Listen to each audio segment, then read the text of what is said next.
Milí bratia a sestry, milí priatelia, chcem vás v tomto vianočnom období pozdraviť slovami, ktoré kedysi dávno na prelome vekov zazneli na betlehemských poliach. Sláva na výsostiach Bohu a na zemi pokoj ľuďom dobrej vôle. Pokoj, taká vzácna hodnota. Ľudia po pokoji túžia. A mnohí sa ho snažia zabezpečiť tým, že sa správajú podľa slov dajte mi všetci pokoj. A potom sa utiahnu či na svoju chalúbku, alebo do svojho bytu, alebo do svojej izby, alebo taký posledný únik, človek sa stiahne sám do seba. A tam hľadá svoj pokoj. A mnohí ho aj na chvíľu nájdu. Pravdou však je, že kým človek nemá pokoj tu vnútri, vo svojom srdci, tak napokon vždycky príde na to, že nepokoj v ňom zotrváva. Vianočné obdobie nám ponúka inú cestu k hľadaniu pokoja, k hľadaniu radosti. A to je práve na základe toho, čo spievali tí anjeli. Sláva na výsostiach Bohu, lebo sa narodil Boží syn. A z toho bude vyplývať pokoj pre vás, ľudí, ktorí chcete mať a máte dobrú vôľu.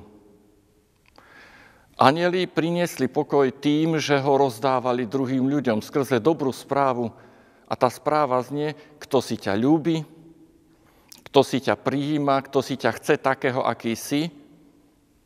A toto dáva človeku zažiť hodnotu človečenstva, hodnotu môjho ľudstva, hodnotu toho, že pre koho si som hoden pozornosti a lásky. A to je tá najzákladnejšia túžba a potreba človeka, ktorú keď máme naplnenú, ľahšie dosiahneme pokoj. Vianoce nám hovoria, Boh ťa má rád. Dokázal to tým, že ti daroval to najvzácnejšie, svojho syna. Si pre Boha vzácny, si pre Boha dôležitý. Máš hodnotu sám v sebe, nie podľa toho, koľko máš peňazí, aké máš postavenie, alebo ako dokážeš sa tváriť pred druhými ľuďmi, že si dôležitý. Máš hodnotu sám v sebe, lebo si Božie dieťa, Božie stvorenie. A kto nájde pokoj v tom, ten dokáže ten pokoj aj ďalej rozdávať. Veľmi rád spievam ten popevok Sláva na výsostiach Bohu a na zemi pokoj ľuďom dobrej vôle, ktorý je súčasťou aj našich evanjelických služieb Božích. Spievame to vždy po prvej piesni na nedeľných službách Božích. Ako si ma to tak oslovuje, že my sa stávame súčasťou toho veľkého anielského zástupu, ktorý spieva na Božiu slávu a my sa snažíme trochu toho Božieho kráľovstva pritiahnuť aj medzi nás do spoločenstva tu v chráme a v cirkvi. A ja pozývam, bratia a sestry, aj vás, aby ste sa pridali k tomu spevu, aby Vianoce, ktoré máme teraz prežívať, boli pre nás pozvánkou prijať od Boha zvesť o jeho láske, získať ten pokoj do seba a potom skúsme vytvárať pokoj a šíriť pokoj tým, že ho budeme rozdávať.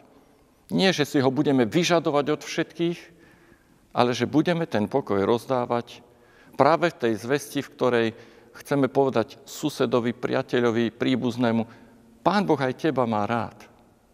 Máš pre ňoho hodnotu. A ja som to spoznal a ja to prežívam. Bratia a sestry, je to pre nás všetkých taká výzva, alebo detsky poviem, naša domáca úloha, ktorú by sme mohli prijať cez tieto vianočné sviatky. Buďme nielen tí, ktorí pokoj vyžadujú a chcú prežívať, staňme sa ľuďmi, ktorí budú pokoj aktívne šíriť. A to budeme vtedy, keď budeme vedieť, kto je náš Otec, náš Pán, náš milujúci Boh a budeme to vedieť povedať aj druhým. Prajem vám všetkým, aby ste tak prežili nielen šťastné a veselé, ale skutočne pokojné a radostné Vianoce.